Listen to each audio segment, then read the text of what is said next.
The decree that shook the ground. When the presidential decree was announced on the transistor radio in the center of Somgand, a quiet village near the banks of the Muhaun River, the elders fell silent. Children stopped playing, and women paused their pounding of millet. By the order of President Ibrahim Traoré, all serpents in Burkina Faso shall be captured and confined. No exception. For the safety of the nation. To many, it was a bold move. Snakes had long haunted the outskirts of farms, taken children, bit shepherds. But to the elders of Somgand, it was blasphemy.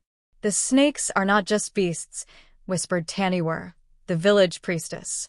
They are our messengers. Some are more than they seem. Chapter 2: The Boy Who Spoke to Snakes. In a modest clay house at the edge of the forest lived Seydou, a 12-year-old orphan raised by his grandmother. Seydou was different. He had never cried, never shouted, but often whispered things to the wind. Sometimes, when he was alone, snakes would curl around him peacefully, listening to his voice as if he were a griot of the earth. "He carries the mark," said his grandmother softly, as she watched him feed a small green mamba. "The spirit of Sogbo lives in him." Sogbo was the serpent guardian, a mythical being said to live beneath the village for centuries, guarding its harmony. No one had seen it for generations. But now, under the president's decree, even Seydou's companions were at risk. Chapter 3: The Soldier and the Shrine. One hot evening, a military truck arrived, led by Commandant Daïra, a stern man from the capital. He carried metal crates, nets, and gas canisters. Every snake must be delivered. Resistance will be punished. The villagers watched as soldiers stomped into the sacred groves and riverbanks. Taniwar stood in front of the ancestral shrine, a mound of stone covered in white cowrie shells, and refused to move. They arrested her. And that night, lightning struck without clouds. Crops withered. The river stopped flowing. Chapter 4: Seydou's Calling. That night, Seydou dreamt of a giant serpent with golden eyes, coiled beneath the village, wounded, weeping. "I am the last guardian. Your world forgets. But you remember." Seydou woke at dawn and, guided by instinct, ventured into the sacred forest. Beneath an old baobab tree, he knelt and began to chant in a forgotten tongue. The ground trembled.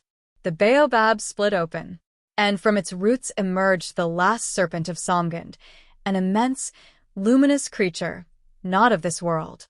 It coiled around Seydou like a crown. Chapter 5: The Truth Uncoils. When Commandant Daïra and his men arrived, they froze. The great serpent did not attack. It spoke, not in sound, but in every language of the soul. "You fear what you do not understand. But I am not death, I am balance. Without me, the land will dry. The spirits will fade. The heart of the people will close." The soldiers dropped their weapons. President Traoré, who had come to witness the final capture, stepped forward. He looked into the eyes of Seydou, then into the eyes of the serpent. And he knelt. "I did what I thought was right for safety," he said quietly. "But I forgot to ask the elders, the spirits, the land itself." He revoked the decree. Epilogue: The snake returns to the earth. Seydou was named Nawodo, the voice of the deep. He travels now across villages, not to control nature, but to teach respect for it. Somgand thrives again. The river flows. The shrine stands stronger. And each year, during the dry season, villagers leave a trail of eggshells at the baobab to remind the serpent they remember. Snake moral of the story: what we fear is often what we fail to understand.